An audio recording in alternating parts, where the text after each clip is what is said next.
I did an interview not that long ago, and the interviewer, Caleb, he has the YouTube channel In Real Time. He asked the question, what's it like to be a targeted individual? I'm not sure if I really gave him a good answer.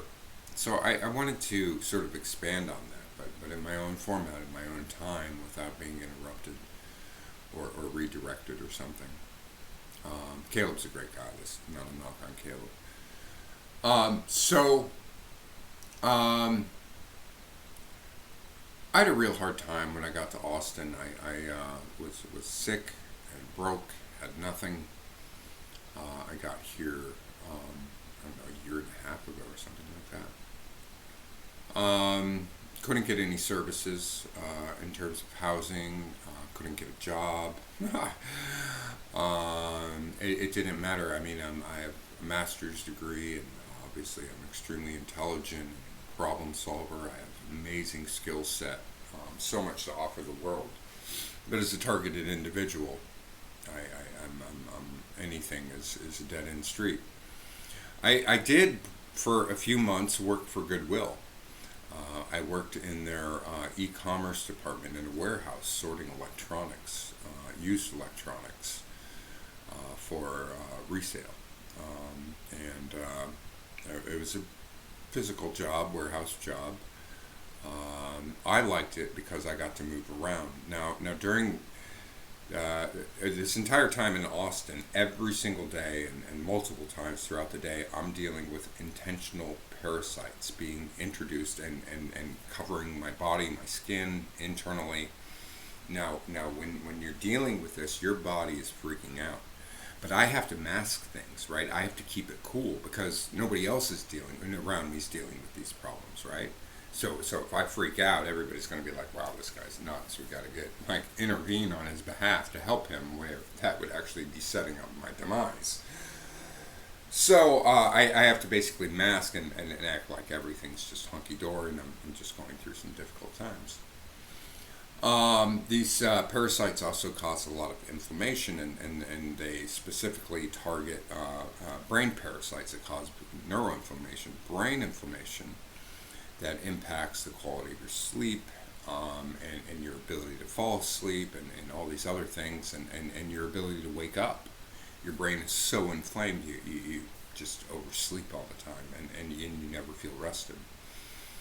So I kept on being habitually late, like it has been throughout my entire life, because I've had these brain parasites my entire, well, since at least eighth grade, maybe if not a little younger.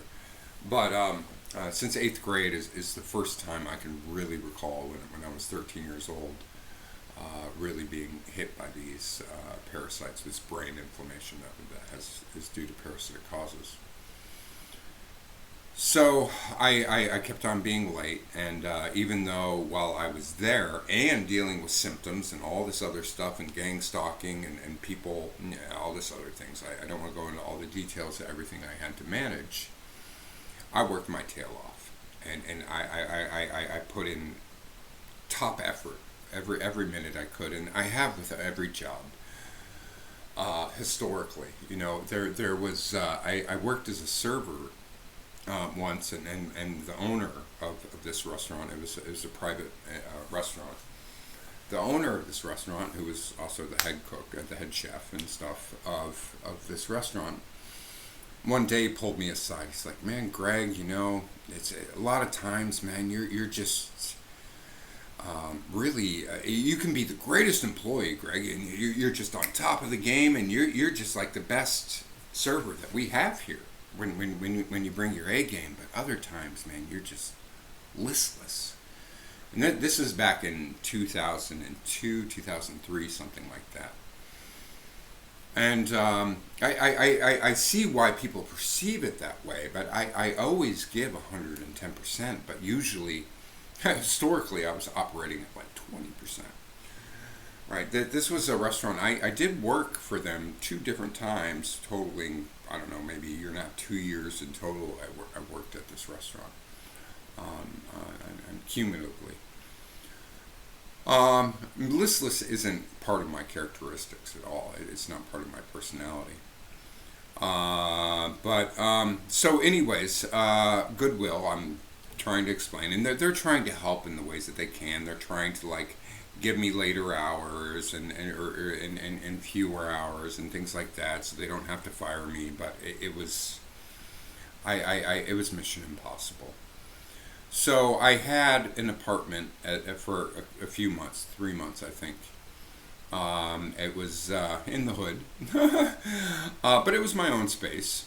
Had an air mattress, very basic, and a couple pots, and that's all I had, pretty much. So, but I got fired from Goodwill because I was always late, and so I then couldn't pay my rent, and obviously I couldn't, I just can't work for anybody else. It's mission impossible because either through gang stalking or people are fed lies about me and narratives, so then they feel justified to treat me poorly, or these infections that impact my not only when I get there, but if it's a serious cognitive load type of work. It's severe. Even serving, like the brain inflammation impairs my ability to be a quality employee, let alone near 100% of what I am. So this is kind of what it's like as a targeted individual. I was born into this. For those who are new to my story, my parents sold me into covert government MK Ultra programs and government experimentation. So, which I wasn't privy to until a couple of years ago. Anyways, so I couldn't pay my rent at this place, even though it was very affordable. The amount of rent, but I had zero income coming in. I've been isolated from all of my family, and my family's evil. All my friends, everybody. As a targeted individual, they strip you of everything and everyone. So basically, you just left you and God, and you have to put one foot in front of the other and follow by faith that things will work out. Doesn't mean that there aren't going to be a lot of bumpy times. Anyway, so I couldn't pay my rent, and eventually I was evicted back in early March of 2025. So I had been on the streets, got off the streets while I was working at Goodwill, and then back on the streets. And I never in a million years would have guessed that I would ever end up homeless. I'm a hard worker, I'm intelligent, I have amazing skill sets, I'm a nice person, good person. Like, why would a person like me ever end up homeless? No active addictions or anything, so, except for nicotine. That's a whole nother story, and we can go into that in another video sometime about nicotine. It's not all evil. Alright, so anyways, so I end up back on the streets, and I ended up going back to this park that was near the apartment where I was living.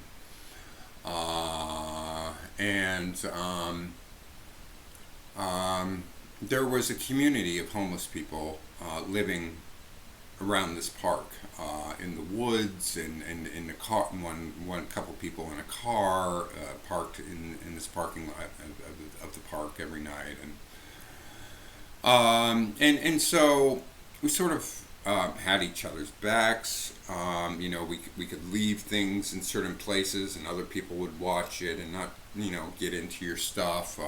We would cook for each other, and if one person couldn't pull the slack, then somebody else would for like a week and stuff, or and of course during all of these times I'm being infected day and night every day with intentional parasites. So and I'm being poisoned, and I'm being gang stalked, right? I walk into the grocery store and people are intentionally jumping in front of me to like aggravate me, and I'm getting hit by directed energy weapons that cause Havana syndrome weapons that cause extreme fatigue. So I'm getting the full court press, but all of this is invisible to passerbys, right? they don't pick up on it. And so I have to mask, like I'm holding it together, but I'm going through a real tough time. It's just me and God, me and my spirit team, right? Because I really know I can't trust anybody. But this homeless group, right? I connected with a few people, and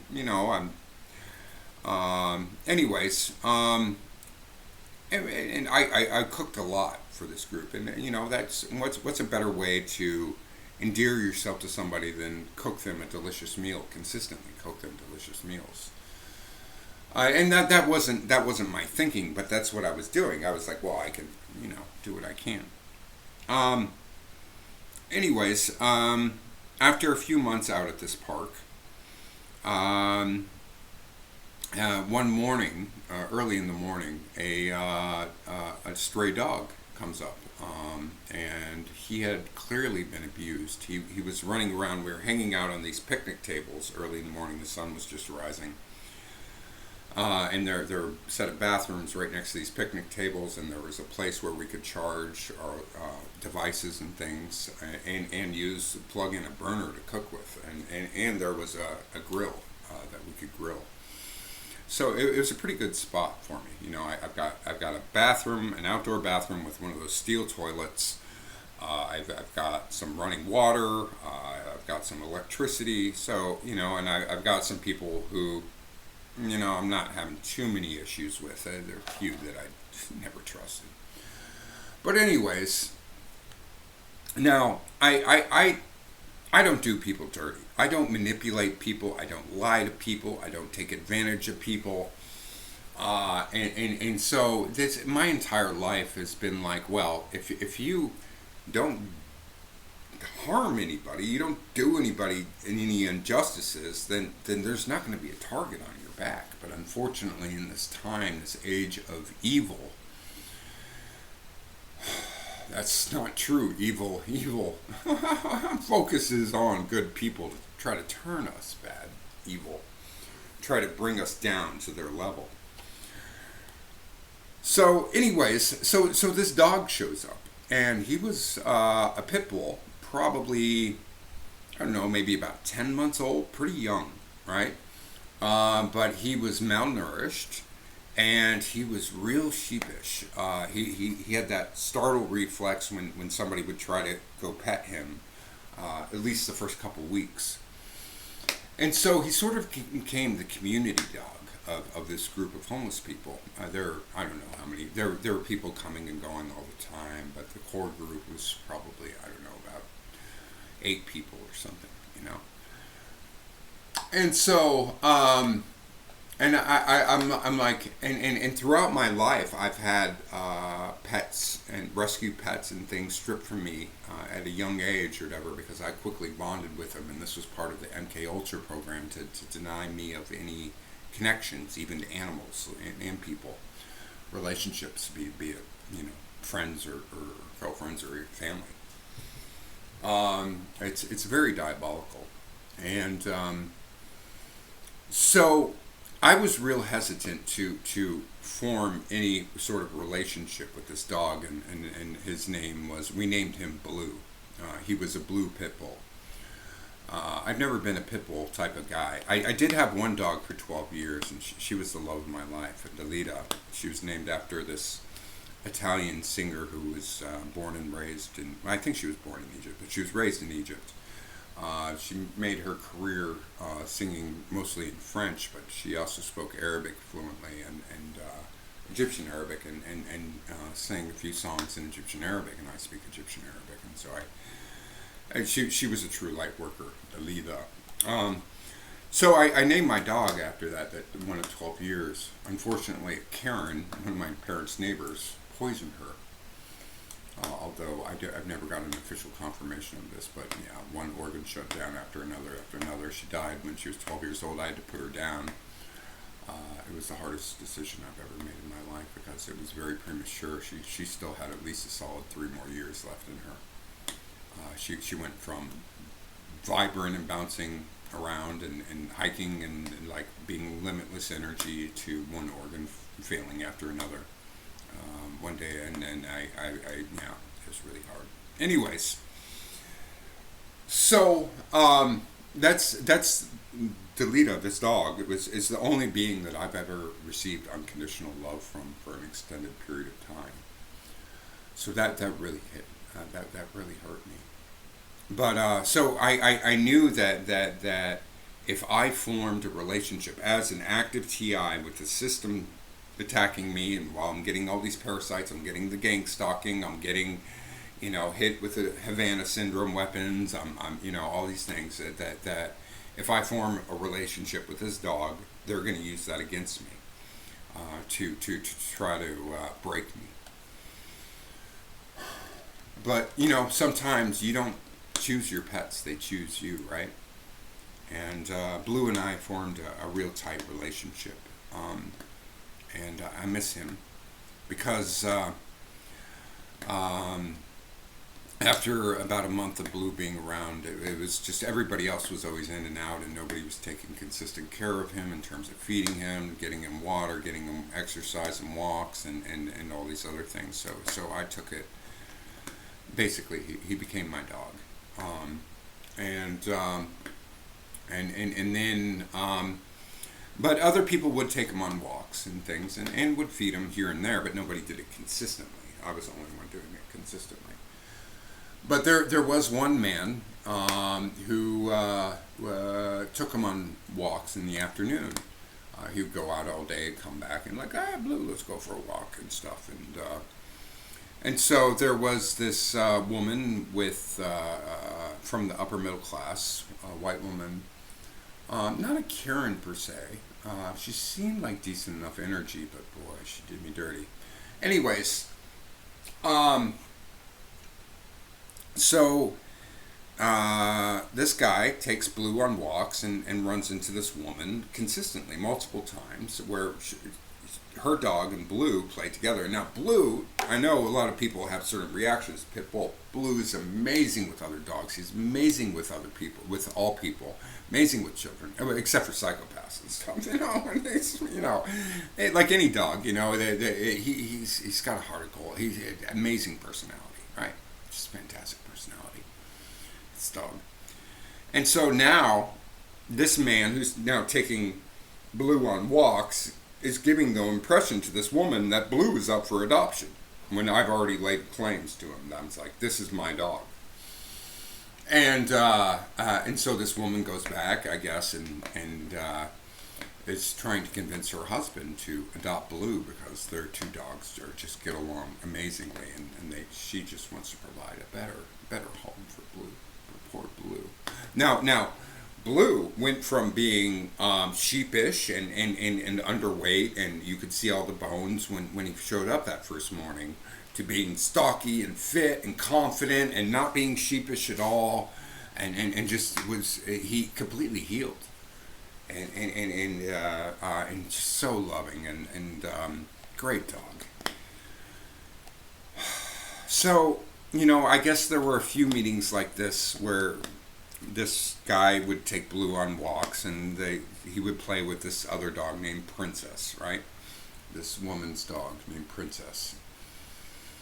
So at the time, the only way that I could make any money was by giving plasma. And obviously, I can't take a dog with me to give plasma, right?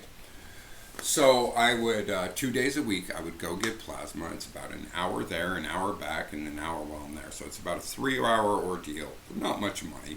And you're basically giving up your life force, but I needed some sort of money, right? So, but before this, though, I ran, this woman came by, not running into Blue and this other guy on a walk, but she actually came to this picnic table area next to the bathrooms and stuff. And she's like, "Oh, I'm working on my husband, trying to convince my husband to adopt Blue and stuff." I'm like, "No, you don't understand. Blue is mine. He's mine. He's off limits. He's not up for adoption." She's like, "Oh, okay." It was a week or two after that, right? I go to get plasma early in the morning, and so I'm gone 3 hours, an hour there, an hour to get there, and whatever. And so I come back from giving plasma, and I'm looking around. I'm like, well, I hope Blue's just out in the bushes, chasing squirrels or lizards, because that's what he loved to do. That was his real passion, was to chase squirrels and lizards. But he wasn't there, and I everything felt wrong to me. I'm like, and there were about 3-4 guys there at the picnic table there. I'm like, where's Blue? And they're like, oh, that woman took him. I'm like, what? They're like, oh, don't worry, he's in a better place and stuff now. I'm like, you gotta be kidding me. And man, I had bonded deep with Blue, deep at this point. It was just like, after a lifetime of betrayals and sabotage and every relationship, every pet. Power off. Oh, I hate that speaker, excuse me. Anyways, after a lifetime of betrayal and all these other things and sabotage and basically evil wanting to make me evil, that really hurt, and I was irate. I was livid. I was pissed off. Now all these guys were acting like, oh yeah, that was a great idea, and then they're like, oh, the pound guy, blah blah. So, I was so mad because it was obvious that this woman who took Blue likely gave each of these people sitting at the picnic table like $20 each, or so. I don't know how much money was exchanged, but there was obviously an exchange of goods for them to shut up and to play it down. My dog, my pet, the only thing that was loyal to me, that's been loyal to me for years, was stolen from me. And people wanted to frame it like, oh well, the dog's in a better place now, that well, he's got a home and stuff now. And like, dude, Blue was happy. Blue was getting tons of exercise, tons of attention, tons of food, tons of love. Chasing squirrels and lizards all day. He was living the dream, the dog dream, right? Getting to go around town, ride the bus, and and from my plasma money, now I was able to get a cheap motel room once a week where I could, bathe and actually sleep in a bed. That was a real luxury to me. But yeah, and so there all these people had betrayed me, and I never did them wrong, and for what? For 20, 30, 40 bucks? I don't know how much money was exchanged, but I can tell you it wasn't very much. And for them to just lie to my face, and again, I haven't lied to any of them. I haven't taken advantage of any of them. No, they've taken advantage of me. But that betrayal was just like, that hurt. That hurt. I was so angry, and I miss Blue. I really do. He's a great dog. He's a great dog. I never thought I would ever bond with a pit bull. Never. I had a girlfriend once who had a pit bull that was kind of crazy, but that dog bonded with me too. I've always had this unique thing with animals throughout my life. But all those relationships are always sabotaged. And so I wanted to give a little context. And of course, during at these picnic tables, there were women sent in to try to be lustful energies and try to, and of course there were poisonings and all these other things. And one time I was sick for like a month. Man, I couldn't cook. I couldn't do anything. And I was, other times, man, I just had explosive diarrhea for I don't know, at least a week straight. Bad. Bad. And, I'd get up in the middle of the night and I'm nowhere near a toilet and I'd be trying to get to a porta potty as fast as I could, It was not fun. Not fun. And I can deal with the people. I can deal with the directed energy attacks. I can deal with the parasites. I can deal with the gangstalking. But man, don't play with my heart. It's...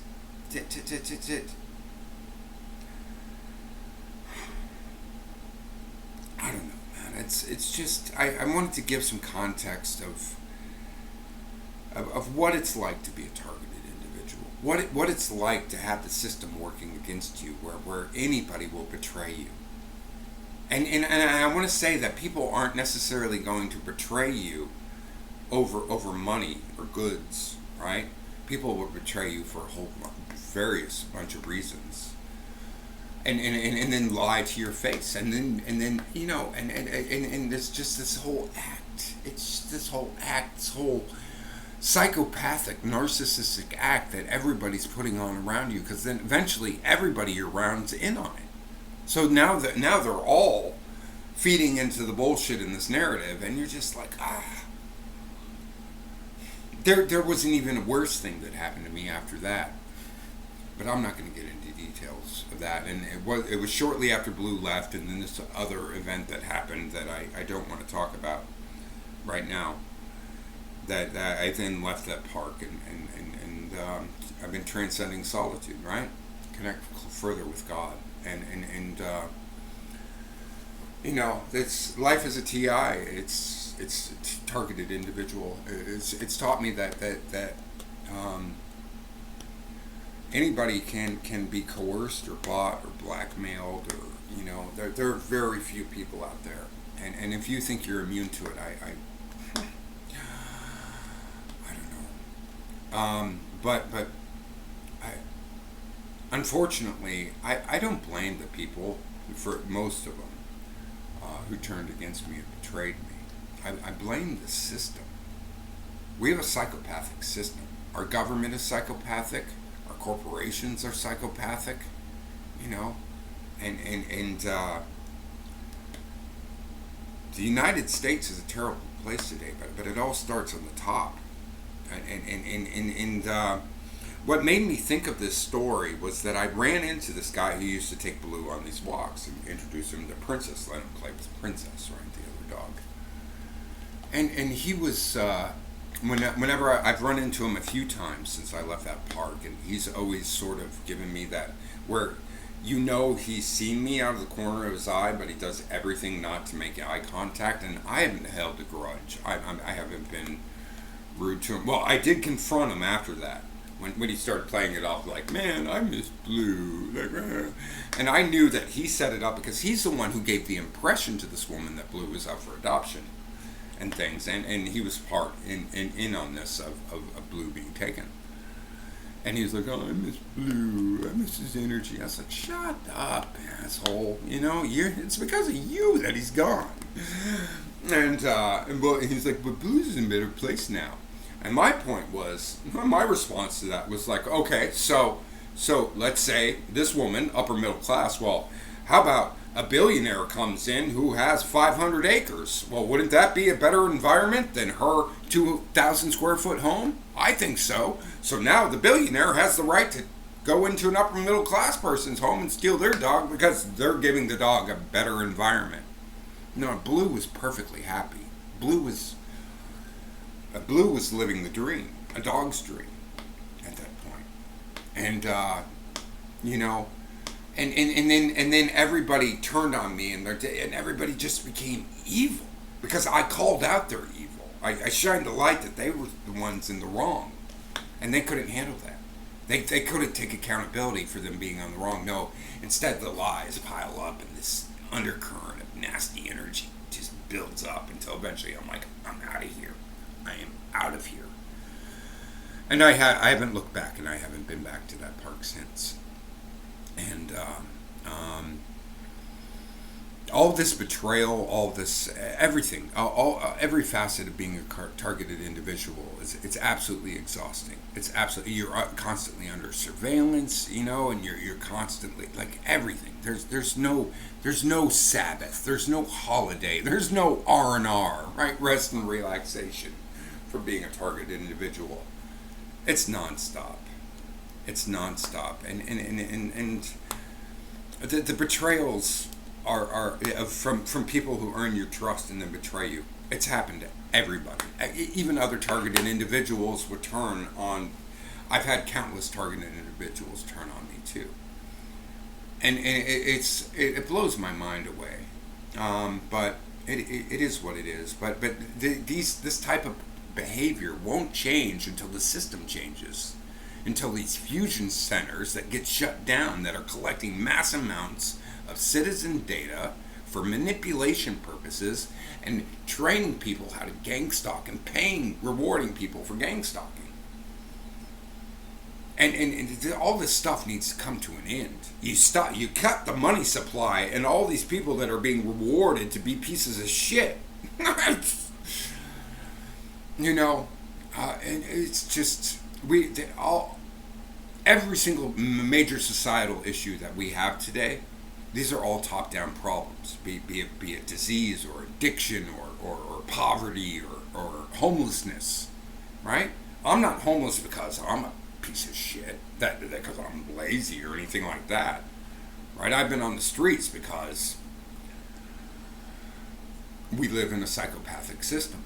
We have a psychopathic government with a psychopathic medical system and psychopathic corporations where profit and control supersede everything else.